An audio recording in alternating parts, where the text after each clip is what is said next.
The 1980 Boston Marathon started just as the previous 83 had before it. Regardless of the fact that Garreau had been in the lead the entire race, she arrived at the finish line to see another woman on the podium. Rosie Ruiz from New York.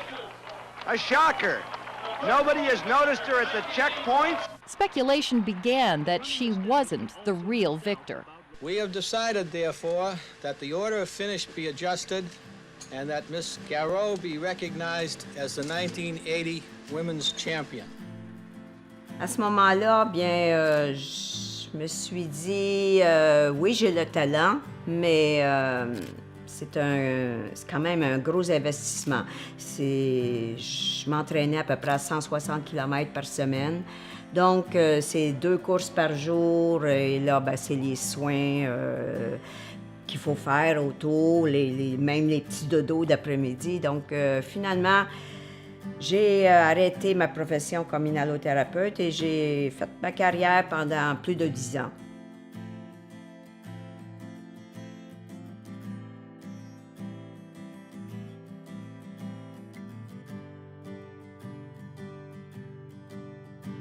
Une belle compétition que j'ai faite, c'était aux championnats mondiaux en 1983, où je suis arrivée 5e. Donc, l'année d'après, c'était les Olympiques et j'ai fait partie de l'équipe. Ce qui s'est arrivé, c'est que juste avant les Olympiques, j'ai commencé à avoir un malaise au niveau des fessiers et je l'ai fait regarder à ce moment-là, mais ça n'a pas comme réglé le problème et j'ai dû arrêter à 30 km. Autant que j'étais déçue, autant j'ai pris cet obstacle-là pour remonter aussi vite et refaire mon deuxième meilleur temps à vie, qui était 2h29,32 à Houston 6 mois après. Donc, je pense qu'il s'agit de se relever. Les obstacles sont là pour nous donner un peu de sagesse, finalement, nous apprendre que, bon, tu aurais pu faire ça, peut-être plus de soins thérapeutiques, puis ça ne me serait pas arrivé.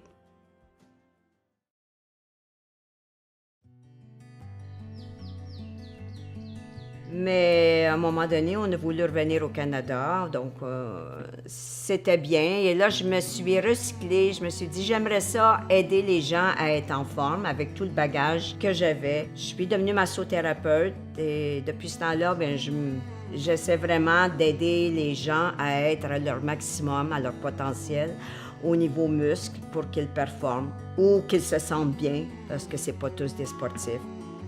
Par la suite, bien, je donne des ateliers de course parce que pour moi, courir, c'est simple et ce n'est pas simple en même temps. On peut très mal courir de façon qui n'est pas symétrique ou encore la foulée n'est pas parfaite, donc la posture, la position du bassin est à corriger et c'est ce qui empêche d'avoir des blessures chroniques.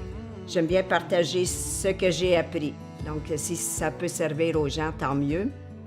Et je leur dis comment se maintenir avec des bons exercices d'étirement, de musculation. Et le reste, c'est des conférences. J'adore donner des conférences, partager ma passion avec les gens, les motiver et leur donner tous mes petits secrets, finalement. Je crois que, oui, vieillir, c'est merveilleux. Puis, je pourrais dire qu'il faut juste profiter de la vie dans le moment présent.